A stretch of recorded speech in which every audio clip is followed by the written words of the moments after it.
Action Comics 990. Dan Jurgens writing and Viktor Bogdanovich on art. So this is the next part of the Oz Effect, and we have Superman, darting around. He's solving this little civil war that's going on, and he basically grabs the leaders of both armies and is like, "Hey, you're solving this now." And then he destroys all of their weapons on both sides and says, "Well, if you're going to fight, you're going to have to do it with sticks and stones. So just solve this. I don't have time for your bullshit." And he flies I kind of off. like that. I loved irritated. Even though I love angry Superman where his eyes go red, but I think I have a new favorite, and that's just irritated. I've had enough. Superman. He's like, mad dad. All right, just deal with it. All right, like Pretty we're much. gonna get into a room, talk it out. This is the problem. You guys don't want to. So. Yeah. So Lois grabs Jimmy's watch and presses it. But yeah, so she's worried about John. Obviously, on the way, he actually deals with this, the Oz army that we've seen way back when they were like stealing Doomsday and stuff, and he stops them from their mad plan to like destroy the city. So there's a lot of fun action stuff happening as he's on his way to get to Lois, but it all kind of builds up to that point.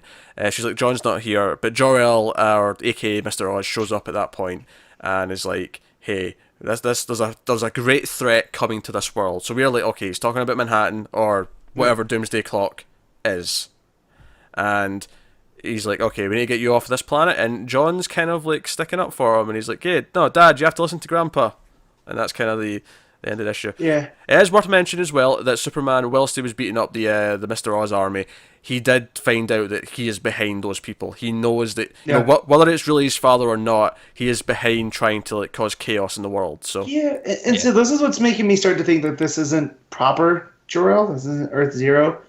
Is the fact like Jurgens is putting it out there in the writing now, like Superman's starting to question it that. That sort of it though, that makes it more interesting to me if it is like, okay, when Superman's questioning it, he doesn't want to believe it, and I think so. Then if it turns out it is, it becomes more interesting because of that. Yeah, I think there's an argument to be made there. If anything, it's more murky now than it was before. Before I was sure 100% it wasn't really his Jor-El. Now I'm like, oh, maybe it could be because he's starting to doubt it. I'm really hoping it's not. Here's synergy for you, Matt. What if it turns out to be a Jor-El from the Dark Multiverse? Then that's fine. I mean.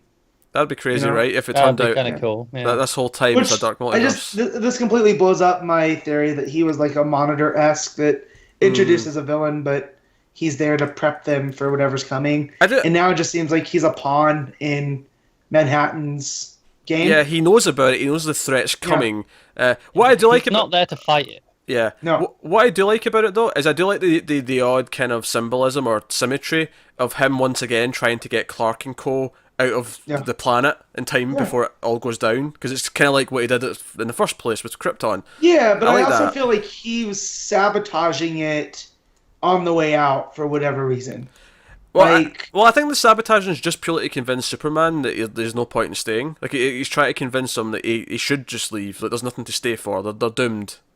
Yeah. Yeah, but they're awful. So because before when it was just him as a baby, there's no convincing because he's got no say in it. Now because he's an adult, he's Superman. He needs to be convinced that this is the course of action. But of course he's not going to, because we know Superman. He's going to stay and fight no matter what. Like that's who he is.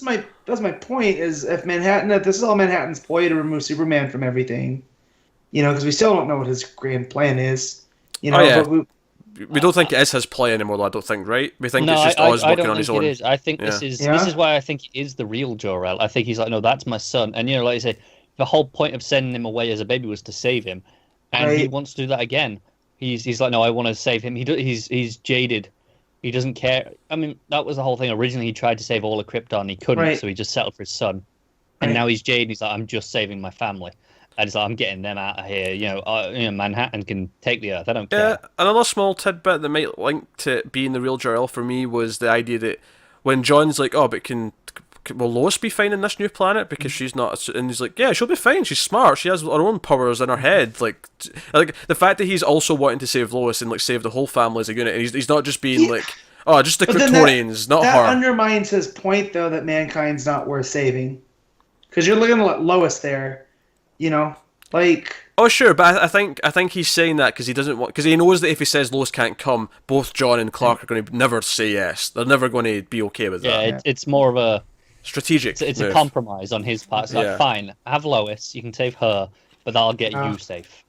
Well, then if that's the case too, then he's meddling with Manhattan's plans. Is that the end of Oz? Is Manhattan blinks him out of existence?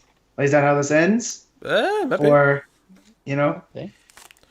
I don't know. There's so much. I like that it's murky though. I like not knowing. I don't what's think coming. the timing that this is right because this should be ending just as the first Doomsday Clock issue is hitting. I don't think that's a coincidence. I think they timed this. Yeah, definitely. So Right. so we'll see whatever small ties are there. As far as enjoying the issue goes, It's fine. it's fine. Like I wouldn't say I loved it. It had some interesting moments and ideas. Art was good. I like the art. Bogdanovich is good. Bogdanovich's art's I like the great. art a lot, except for John. I think John looks a little weird. He looks too young. Yeah, there's That's- something about him, like especially on that last page. There's something about his face that just looks kind of off. Because He's he's meant to be, what, 11, 12, right? Because Damien's 13. And Yeah. that was the whole reason that he's not part of the Teen Titans was you're not a teenager. So, but I feel like sometimes they don't give the artist the memo that he's supposed to be 11 or 12. So they draw him like he's 8 or 9. Which, you know, with kids, it's a big difference. He's a bit more animated. I do like how he draws Superman though, and Yeah. the Oh, action, definitely. the action Yeah. especially. I was really enjoying him flying through things and all that sort of stuff. Yeah. Well, his Daily Planet crew as well. Like, when they're not doing, like, big things, they just feel right. Yeah, you've got Perry and like Steve and all that, all sort of standing around going, "Oh, where's the kid?" And Steve's like, "Yeah, but he wants to run off and not see my jersey. I can't believe that for a He's second." so self-absorbed. I love it. I want a Steve Lombard one shot, like that's just like what he does for the day, and it's actually kind of sad. But yeah, I liked it. It's action. I mean, it's like, I don't want to say mid-level again, but it's what it's supposed to be. No, Like, it's not it is. knocking it out the I park, think- but it I gets the think job done. my overall problem with action at the minute is when I talk about what's in the story and what it's doing, I'm like, oh, that's really great, that's exciting. Like, you know, everything about the Mr. Oz all stuff big is really picture. good. But issue to issue, I don't think it's amazing. you know Like, it's what like, okay, Yeah. it's like, I like what it does, but I don't love reading. Do you know what I think Funnily it enough, is? that's think- how I remember when it started. We all felt that way. Well, do you know what I think it is though? I honestly think it's just an issue or two too many. I think the story's spread out a little bit thin over like 6 issues or whatever it is. I feel like if this was condensed a little bit more, because you know we had maybe. because the first issue was basically just Jor-El telling his. No, it wasn't. That was the second issue. The first issue was just the first issue was just building to the reveal. yeah, and then the second issue was just him telling his backstory, and then the third issue was mostly still in the fortress of him telling Clark like, "Oh, everyone's awful. We have to." You know, and then Clark eventually flew out to do stuff. But like, I feel like if you condense these 4 issues that we've had of it into just 3, just one less issue, Yeah. I feel like it would be a lot tighter because it'd feel like, but because it's been a little bit drawn out, it feels like it's maybe taken just a little bit too long to get to its points. You know, issue to issue, and it's just leaving it feel a little bit, just slightly underwhelming. I'd say it's just slightly underwhelming. Yeah. It's, I don't want to say disappointing because I'm enjoying it, but like, I also probably built it up a little bit too much because we had all those crazy theories and what's it going to be and who is Mr. Oz, you know. But that said, I am enjoying it, the big picture. But like Connor said, issue to issue, I'm just like, yeah, okay, that was a good read. I wouldn't say On to I'm the next thing. disappointed because I'm enjoying everything to do with the Oz mystery. When I think about what it is, I just don't enjoy it as a story necessarily. I enjoy it for the idea. Yeah. Yeah.